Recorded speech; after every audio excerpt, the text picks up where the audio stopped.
bukan mengambil kekayaan alam kita. Wah, itu nyamannya nyuruh orang suruh ngambil harta kita. Itu bukan investor. Investor itu adalah orang yang berinvestasi, yang berbisnis di Indonesia, tapi jangan boleh untuk mengambil kekayaan kita dong. Assalamualaikum warahmatullahi wabarakatuh. Seri ke-9. Kali ini saya ingin membahas bisnis yang lebih besar lagi. Apa itu? Bisnis di badan usaha milik negara dan investasi besar di Indonesia.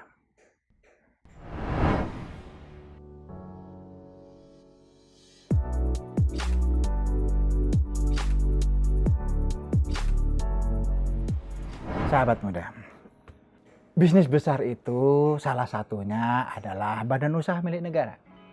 Apa itu badan usaha milik negara? Perusahaan yang dimiliki oleh negara. Negara itu harus memiliki badan usaha yang menguasai hajat hidup orang banyak.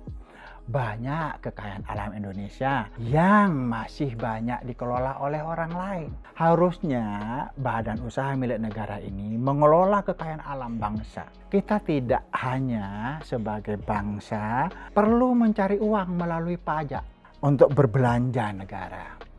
Kurang dari hutang misalnya. Padahal kita punya emas banyak, punya minyak banyak, punya gas alam yang banyak, punya nikel, punya batu bara, punya segala macam kekayaan, hutan tropis. Bahkan kita punya 2/3 kolam yang bisa kita panen tiap hari di lautan. Kekayaan kita luar biasa banyak dan itu semuanya bisa dipanen, bisa dimanfaatkan, bisa dieksplorasi. Sepanjang kita itu punya badan usaha milik negara yang menguasai hidup orang banyak, yang mengelola kekayaan alam ini seperti Pertamina, pertambangan dan lain-lain.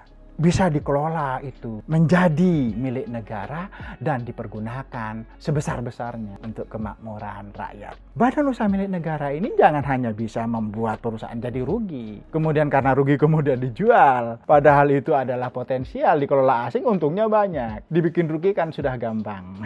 Bikin rugi itu kalau kita misalnya mendapatkan pendapatan 100 triliun, kemudian biayanya 50 triliun, total biayanya untungnya 50 triliun, dibikin rugi kan gampang. Biayanya dibikin aja 200 triliun sehingga rugi 100 triliun. Biayanya bisa macam-macam, bisa biaya gaji 100 kali lipat, biaya tetek bengeknya banyak sekali, dibikin rugi itu gampang. Oleh karena itu, badan usaha milik negara ini harus diawasi oleh pemiliknya. Karena pemilik ini yang tidak mau rugi. Siapa pemiliknya? Rakyat Indonesia yang harus diwakili oleh DPR, Dewan Perwakilan Rakyat. Harus ada komite audit yang di bawah DPR ini yang mengawasi BUMN. Kemudian hasil komite audit itu ditransparansikan kepada pemilik rakyat Indonesia. Agar apa? Agar tata kelola badan usaha milik negara bisa menghasilkan kekayaan alam yang berlimpah dan memberikan kontribusi kepada negara, memberikan masukan kepada negara, bukan negara malah memberikan APBN-nya untuk membiayai BUMN yang rugi melulu, tetapi justru dia memberikan pendapatan kepada nasional, memberikan revenue kepada negara untuk belanja negara yang makmur, yang memakmurkan rakyatnya. Itu perlu semacam komite audit di bawah rakyat. Kalau tidak bisa di bawah rakyat langsung, di bawah Dewan Perwakilan Rakyat, agar kontrolnya ada, agar pemeriksaannya itu menjadi berharga, menjadi bermakna, agar tata kelolanya menjadi memakmurkan rakyatnya. Sehingga kekayaan alam yang menguasai hajat hidup orang banyak itu harus dikuasai oleh negara melalui BUMN ini yang dipergunakan sebesar-besarnya untuk kemakmuran rakyat. Sahabat muda, salah satu bisnis besar itu adalah BUMN. Dan BUMN itu filosofinya harus mengarah ke sana. Semua kekayaan alam yang ada di kita. Tidak hanya kita punya minyak, tidak hanya kita punya batu bara, kita punya emas. Coba bayangkan, emas di Freeport itu dulu kita dapat 1%. Bagaikan kita punya kekayaan halaman rumah kita. Di dalam rumah kita itu ada minyaknya, ada emasnya. Kemudian yang ngambil tetangga karena kita itu tidak punya uang untuk mengambilnya. Tetapi dengan syarat 99% diambil tetangga, kita dikasih 1%. Tidak masuk akal. Petani di desa itu punya sawah, dapatnya per telon. Kalau dia dikelola bareng-bareng dapatnya paron setengahnya. Minimal dapatnya pertelon sepertiga. Dia itu misalnya tidak punya uang untuk mengeksplorasi emas. Dia hanya punya sawah. Maka sawah itu akan menghasilkan bagi pemiliknya sepertiga. Kita dapat 1%, artinya itu kalah pinter sama petani desa. Sahabat muda, mudah-mudahan ini jadi pelajaran bagi kita semua dan membuat bangsa Indonesia ini menjadi mengerti. Sahabat muda, kekayaan kita tidak hanya emas, minyak juga sama. Masa minyak dikelola oleh Exxon Mobil? Bahkan di Cepu tetangga saya yang ngelola juga Exxon Mobil, Amerika lagi. Jadi ternyata kekayaan alam kita yang mestinya dikuasai oleh negara dan dipakai sebesar-besarnya untuk kemakmuran rakyat malah dikelola oleh asing dan dipakai untuk kemakmuran mereka. Amerika kaya raya, sampai sekarang yang paling kaya di muka bumi Amerika karena dia mengambil kekayaan dari seluruh dunia. Sahabat muda, sekedar diketahui, Amerika itu punya seseorang yang bernama Adam Smith. Adam Smith ini tahun 1776 itu bikin buku yang bernama The Wealth of Nations, kekayaan bangsa-bangsa. Jadi Adam Smith itu mengajarkan kepada Amerika, karena kemudian Adam Smith ini dijadikan bapak ekonomi Amerika. Dia mengajarkan untuk mendapatkan kekayaan itu mengambil dari bangsa-bangsa lain. Dia mengambil dari Timur Tengah, mengambil dari Indonesia, dan mengambil dari bangsa-bangsa. Dia punya emas, dia punya tambang minyak, tidak diambil. Tidak diambil. Kekayaan itu dia ngambil dari luar. Mungkin di luar kalau sudah habis emasnya, dia baru ngambil dari halamannya sendiri. Sahabat muda, kita harus tahu dan paham. Jangan sampai kita menjadi dibodohin tanda petik yang mengambil justru negara asing. Kita malah negara yang memiliki emas, minyak, dan lain-lain, kita menjadi negara yang tidak kaya. Yang negara kaya justru Amerika, negara kaya justru orang-orang yang mengeksplorasi kekayaan alam kita. Pernah ada di lautan kita, karena kita kekayaannya itu, luas negara kita itu 2/3 justru lautan. Kekayaannya luar biasa, beranak pinak itu kekayaannya itu. Yang ngambil kapal asing dengan jaring yang sangat besar. Diambil bertahun-tahun, kita rugi dibiarkan, entah dibiarkan tanda petik. Sahabat muda, pernah mereka ditenggelamkan. Luar biasa ini, walaupun perempuan itu memiliki tangan besi.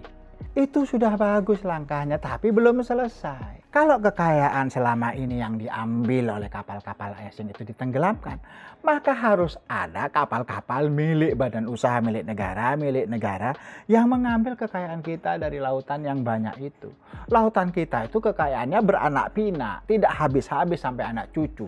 Dia beranak, bertelur, membesar lagi, dipanen lagi. Jangan dia ambil anaknya kemudian dijual. Nanti dia tidak bisa membesar dan tidak bisa beranak-anak. Tapi yang diambil, yang dipanen saja. Biarlah yang masih bayi membesar, kemudian dipanen lagi seperti lobster. Lautan Indonesia yang 2/3 ini diapit oleh pulau-pulau. Tidak semua negara punya kekayaan seperti ini. Bagaimana kalau dia diapit pulau-pulau, bagaikan kita punya kolam, dan kolamnya itu banyak terumbu karangnya, maka ikan itu akan senang. Coba kalau akuarium kita itu punya rumah-rumah ikan, pasti dia senang bisa bertelur dan beranak pinak di situ. Sama saja dengan Indonesia. Indonesia itu banyak pulaunya sehingga bukan samudra. Ikan kalau hidup di samudra ombaknya besar, nggak enak hidupnya, tidurnya nggak nyenyak. Kalau tidur di Indonesia itu, maka dia akan membangun istana-istana ikan, terumbu-terumbu karang yang membuat ikan itu beranak pinak di dalamnya. Kekayaan bangsa ini hendaknya dipanen oleh perusahaan milik negara, bukan dipanen oleh negara asing, kemudian dilindungi oleh oknum-oknum tertentu. Kapal-kapal asing mencuri, tenggelamkan, itu benar dan lanjutkan. Tapi tahap berikutnya, kita harus yang mengambilnya, jangan kapal asing lagi yang mengambilnya. Kitalah yang mengambilnya, yang dipergunakan sebesar-besarnya untuk kepentingan rakyat, untuk kemakmuran rakyatnya. Jadi kita bisa panen terus-terusan dan mereka beranak pinak dan tak pernah habis. Kekayaan kita itu tidak hanya di lautan, di darat juga banyak. Di lautan itu minyaknya juga banyak. Di Blok Natuna kandungan gasnya, wow. Kalau tidak salah saya pernah baca 202 triliun kaki gibit. Itu kalau dirupiahkan, sahabat muda, bangsa ini bangsa kaya, hendaklah kita itu memanfaatkan. Di hutan kita itu punya, kalau nggak salah 39 juta hutan tropis, yang tentunya kekayaan alam di hutan tropis itu sangat besar untuk bangsa. Sahabat muda, investor itu boleh masuk, tapi harus di bawah badan usaha milik negara. Kita harus minimal seperti petani di desa. Kita dapat separuhnya, jangan 1%. Sahabat muda, selain badan usaha milik negara yang harus dikelola dengan baik dan benar, kita mengenal perusahaan besar. Banyak kita berharap investor datang. Investor datang itu jangan disuruh mengambil kekayaan alam. Satu, investor besar itu boleh membangun pabrik di Indonesia, seperti bikin mobil, bikin sepeda motor, bikin apapun, komoditas-komoditas yang menyerap tenaga kerja Indonesia, agar tenaga-tenaga kerja yang ada di Indonesia ini menjadi bekerja dan pertumbuhan ekonomi menjadi jauh lebih baik. Bukan mengambil kekayaan alam kita. Wah, itu nyamannya nyuruh orang suruh ngambil harta kita. Itu bukan investor.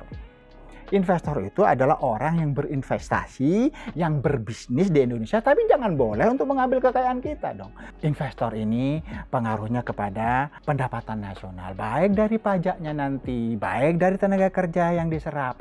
Itu bagus. Jadi, perusahaan besar itu harus memberikan kontribusi pada negara, baik dari pajak maupun penyerapan tenaga kerjanya. Itu investasi yang bagus, bukan investor yang mengambil kekayaan alam Indonesia. Itu mindset yang kurang baik. Sahabat muda, bisnis di seri yang ke-9 ini, saya sengaja mengambil perusahaan besar dan badan usaha milik negara, karena ini sering kita tuh lewatkan, padahal ini adalah potensi besar bagi pendapatan nasional. Sahabat muda, mudah-mudahan bermanfaat. Salam untuk Indonesia.